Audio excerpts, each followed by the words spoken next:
Hello YouTube. Bald man building an airplane here. This is wing structure, wing ribs video number 2.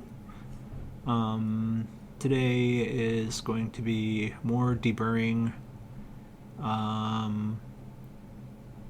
probably floating,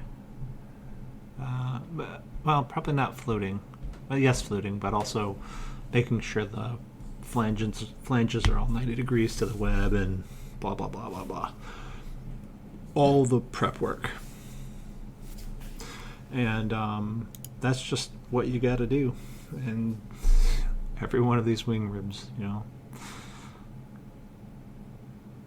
there's something to do on every single one of them 20,000 times. So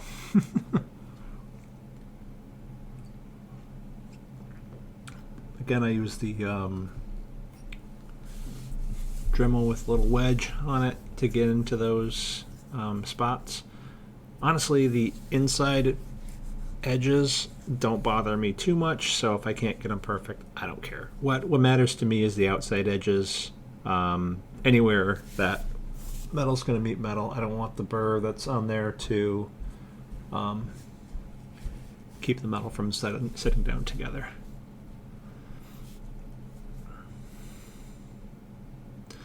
Yeah, I tried to get creative with my drill, the 2-inch Scotch-Brite wheel, and it didn't work out. So then I went and put it on the drill press instead and just ran all of these ribs around in the drill press. There's a nice track carved in that 2-inch Scotch-Brite wheel now.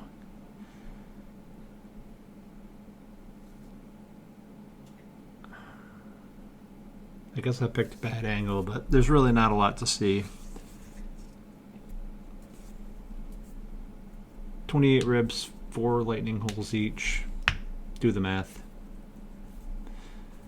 Run a bunch of them over the Scotch-Brite wheel just to make sure that they don't hurt you when you stick your arm through them, because I'm sure there will be plenty of sticking your arms through these lightning holes.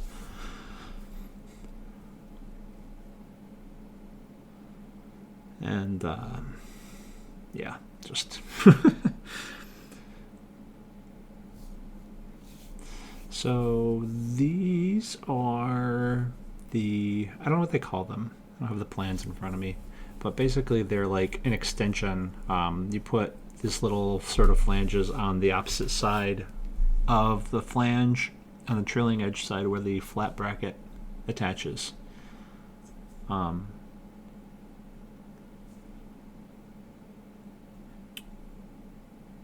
They go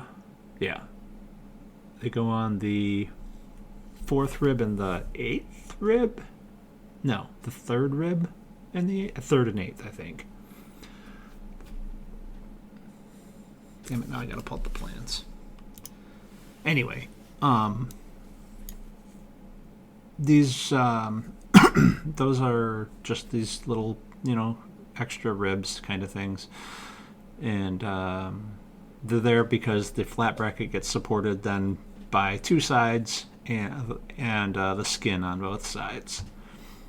So it's an extra little beefy bit of metal to support the flat bracket from the opposite direction. So that way, if it has a deflection in one direction, it doesn't push that way because it's got metal holding it the other direction. Let's see here, 14.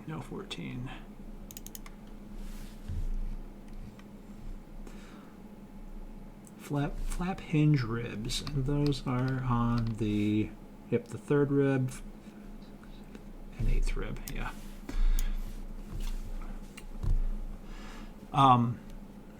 Something I don't think I did yet, but I'll probably be doing in no, not this one. We'll go to that next time. But yeah, this is just separating a bunch of metal pieces for the flap hinge ribs and the torque tube support sub-assemblies. So the other thing that was there before was some pieces that support the push rod torque tube. So I guess, all right, yeah, so here I'm just going through and making sure that all the flanges are 90 degrees, and there's a couple that, pieces that needed a little bit more deburring, so.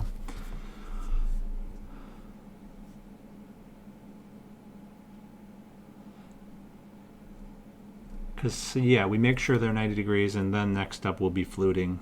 I don't believe I get to fluting in this video. That's the next one, and it's plenty boring, just like this one. The one good thing is that not every single flange needs to be fluted, so. I guess I'm doing left and rights here. Yeah, we're doing both sides.